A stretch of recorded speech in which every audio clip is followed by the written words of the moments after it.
Hi guys, this is my unboxing of the PlayStation 3 compact racing wheel accessory for the PlayStation 3 controller. I'll just unbox this now.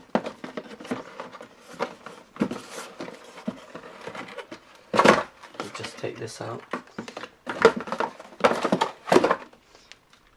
Just put that on the side for a minute. We'll see. Instructions manual. Just another piece. So let's put that out of the way.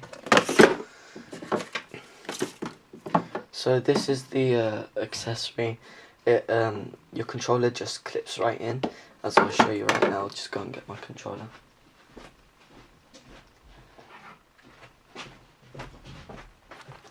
As you can see, this controller, you just there's like a clip-on thing here. You just open it up, put that in place and lock, and there it is. That's how you set it up.